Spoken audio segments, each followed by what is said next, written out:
इंसान उतनी बात करे जितना दम हो और फिर जो बात करे तो उस पर खड़ा भी हो जाए। यूं तो नेशनल असेंबली में की जाने वाली किसी भी तकरीर पर किसी भी रुकन से कोई पूछगछ नहीं की जा सकती, लेकिन हालिया दिनों में पीपल्स पार्टी के रुकन और वजीर सेहत कादिर पटेल की जानिब से नेशनल असेंबली में खूब गरजने बरसने का एक अमल नजर आया, जिसमें डीजी एएसएफ की सिक्योरिटी पर वो बहुत परेशान और गुस्से में नजर आ रहे थे।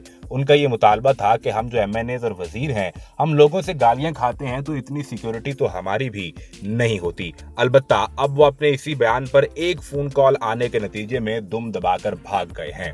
हुआ ये कि नेशनल असेंबली के इजलास में तकरीर करते हुए कादिर पटेल ने कहा कि एक रोज मैं, शाजिया मरी और एक और मेंबर एयरपोर्ट पर मौजूद थे कि DG ASF airport security force के डीजी आ गए। हटो बच्चों की आवाजें आने लगी, रूटर चलने लगे और जैमर्स वाली गाड़ियां आगे पीछे आईं। 6-7 गाड़ियों में डीजी एएसएफ, जो कि अमूमी तौर पर एक फौजी ऑफिसर होता है, वो आए। कहने लगे कि मैंने वहां पर मौजूद लोगों से पूछा कि ये कौन शख्स हैं, तो उन्होंने बताया कि ये डीजी साहब हैं। पूछा कि किसके डीजी हैं, तो बताया कि ये एएसएफ एयरपोर्ट सिक्योरिटी फोर्स के डीजी हैं। डीजी साहब आए और फिर जब निकलने लगे तो दोबारा सिक्योरिटी का वही मंजर था।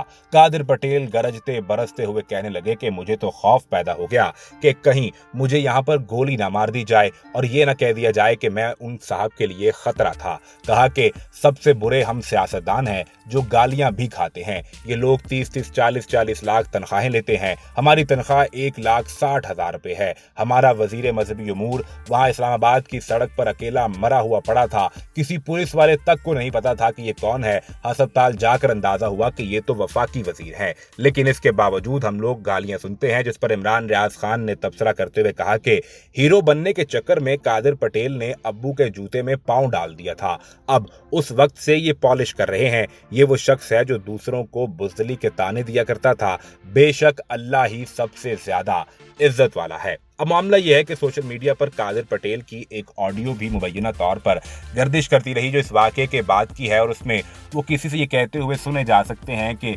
मुबैना तौर पर ये सब बातें सिर्फ जोशे खिताबत में कर दी गई। यानी आपने फ्लोर ऑफ द हाउस पर जुनून में और जोश में आकर बात तो कर दी, लेकिन आप भी ये जानते हैं कि ना आप इस पर खड़े हो पाएंगे और ना ही आपको इस डांस पर खड़ा होने दिया जाएगा। गुस्सा करना अच्छी बात है, लेकिन उसका हल निकालना उतना ही जरूरी है।